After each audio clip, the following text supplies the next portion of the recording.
Hello বন্ধুরা, কেমন আছো তোমরা সবাই? আশা করছি সবাই ভালো আছো। আমিও ভীষণ ভালো আছি। তো চলো ঝটপট আজকে দেখে নাও। বুধবার, আজ হচ্ছে বুধবারের দুপুরের মেনু। তো এখানে হচ্ছে ভাত, এই যে এখানে আছে হচ্ছে ভাত, আর এখানে আছে হচ্ছে মাংস। তো এটা কালকের বাসি মাংস। বাঙালি হয়েছি আর কাল বাসি মাংস খাবো না এমনটা তো হতে পারে না, সব বাঙালিরাই বাসি মাংস খেতে ভালোবাসে। আর এটা হচ্ছে তেলাপিয়ানা লায়ন্টিকা মাছ। তো সেটা ডাঁটা আলু দিয়ে এই যে পাতলা করে ঝোল, বেশি ঝোল করিনি, ডাঁটা আলু দিয়ে পাতলা করে ঝোলটা করেছে, আর মাংস, ব্যাস এই দুটোতেই আজকের মেনু। তো চলো ঝটপট খেয়ে নেওয়া যাক, বরের খিদে পেয়েছে।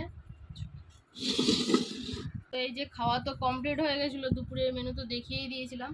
তো এখন নিয়ে বসেছি হচ্ছে তরমুজ। বর নিয়ে এসেছিলো তরমুজ, কালকেরেও একটু খাওয়া হয়েছে আর একটু ছিল, তো সেটা এখন খাওয়া হচ্ছে। ঠান্ডা ফ্রিজে রেখে তরমুজ খাওয়ার মজাই আলাদা। তরমুজটা খুব মিষ্টি আছে আর লালও আছে। গরমের দিনে তরমুজ খাওয়াটা খুব জরুরি।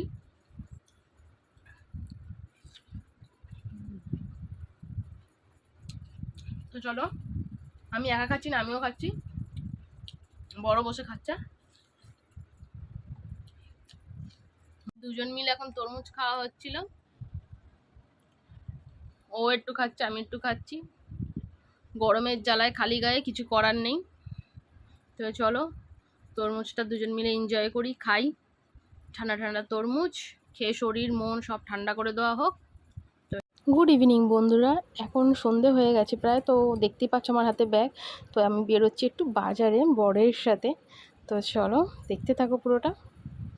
এই যে পৌঁছে গেছি হচ্ছে, এটা আমাদের শালকিয়া বাজার। আমাদের বাড়ি থেকে বেশি দূরত্ব না খুব একটা। তো বাজারে প্রচণ্ড পরিমাণে ভিড় ছিল, তেমন কিছুই কেনাকাটার জন্য না, জাস্ট একটু বেরিয়েছিলাম একটু নেল পালিশ দেখবো বলে। এই যে দেখতেই পাচ্ছ চলে এসেছি নেল পালিশের দোকানে, আর এই দুটো কালার আমি নিয়েছি নেল পালিশ। আমার নেল পালিশের প্রচুর স্টক আছে, একটা কোনো ভিডিওয় তোমাদের সাথে শেয়ার করব, কেমন? আর বর নিল হচ্ছে বাজারে পেঁয়াজ আর শসা। আমি শসা খেতে প্রচণ্ড পরিমাণে ভালোবাসি, ও আবার শসা খায় না। তো এই নিয়েই বাড়ি চলে এসেছি। এত ভিড় যে কিছু আর দেখবো সেরকম কোনো উপায় ছিল না। আর হ্যাঁ, ফুচকা খেয়েছি, তখন আর ভিডিও ক্লিপ নেওয়া হয়নি। তো তোমরা সবাই ভালো থেকো, সুস্থ থেকো, দেখা হচ্ছে নেক্সট ব্লগে।